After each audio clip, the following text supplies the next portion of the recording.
Hello, friends.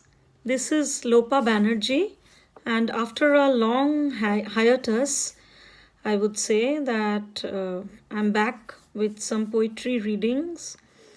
And today is a very special occasion because I would be reading out uh, the poems from two very favorite poets of mine.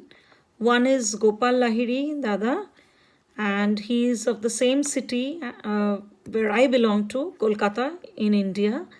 And another one is Dr. Santosh Bakaya, whom I lovingly call Santosh Di, who is originally from Kashmir, but she resides in the city of Jaipur in India, and we have collaborated on four anthologies together. She was my co-editor, and she has co-authored many books with me.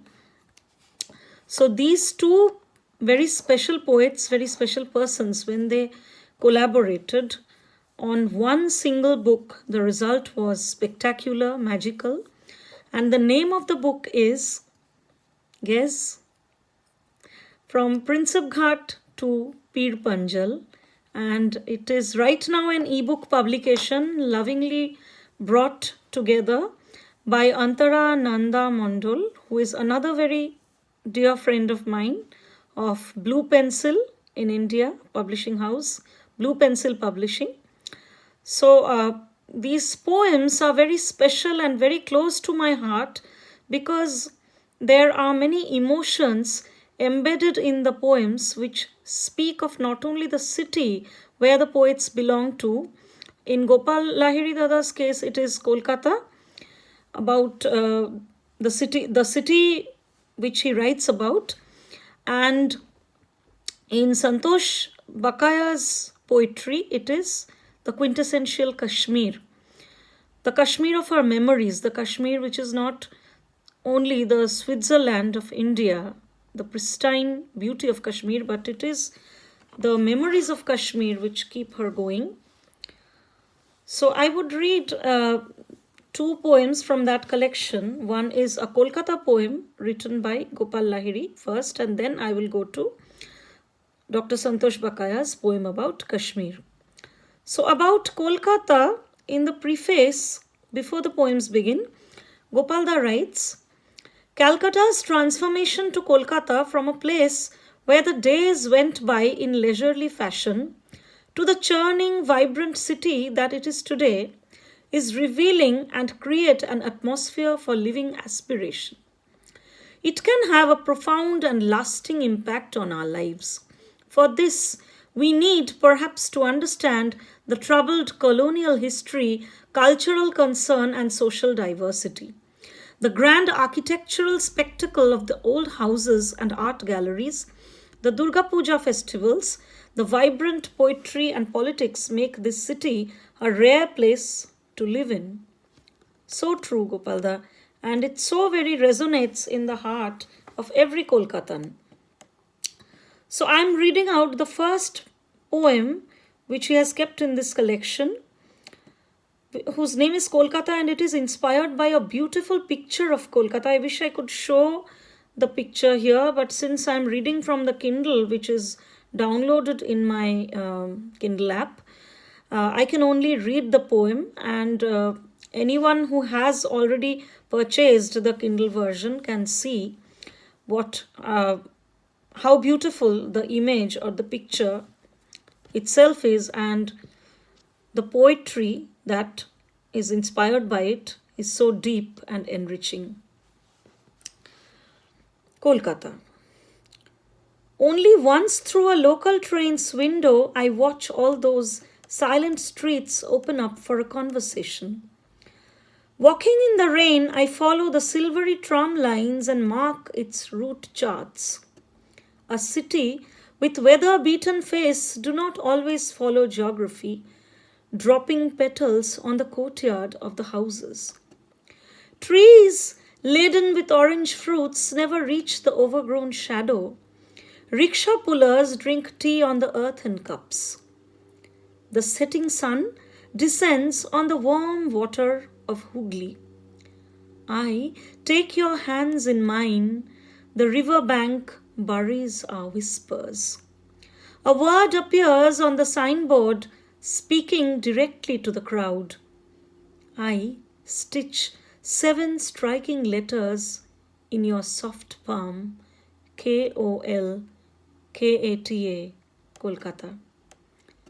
Such a lovely, evocative poem. It's not only a poem, it's a journey in itself. A beautiful, romantic, emotional sojourn.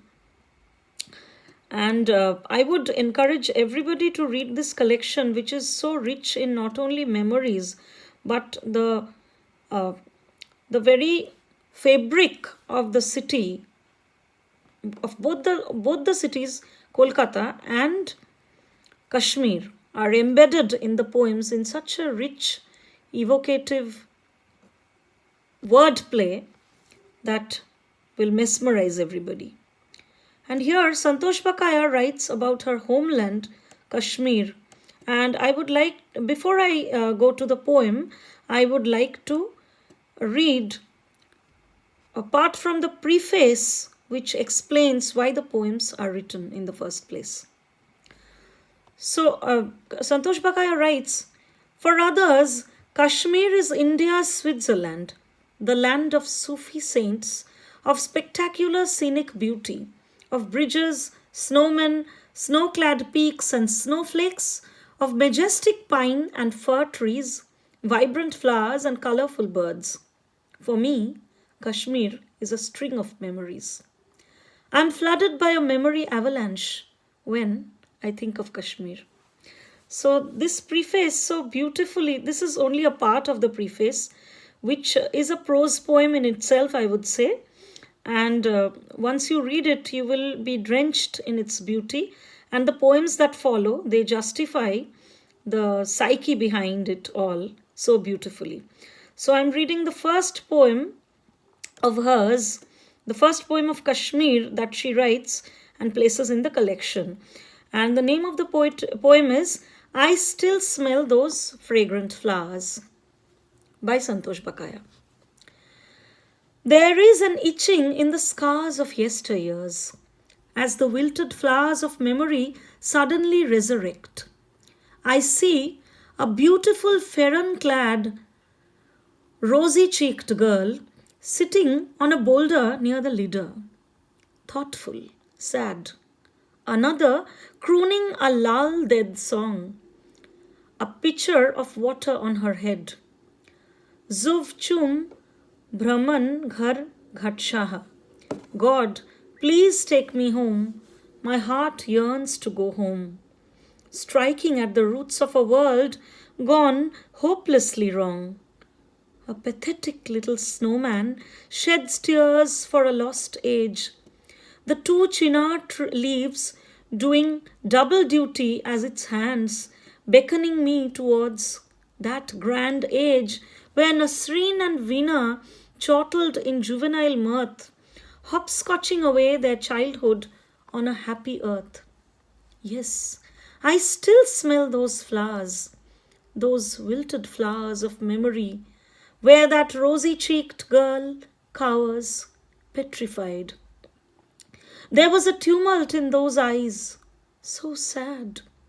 Sorrow travelled like a dark cloud across her small face. She looked at me, fingering the fur of the hood of her coat, which appeared 2 sizes too big for her, and smiled the saddest smile ever seen on a 12-year-old's face.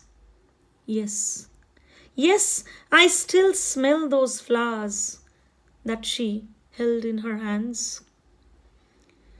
Such a beautiful poem full of pathos and sweet nostalgia, which is not only sugary sweet, it's not sugary sweet, but it has a charm of its own, shining through the pathos of it all, the pathos of memories, which makes it so real, so palpable, and so touching.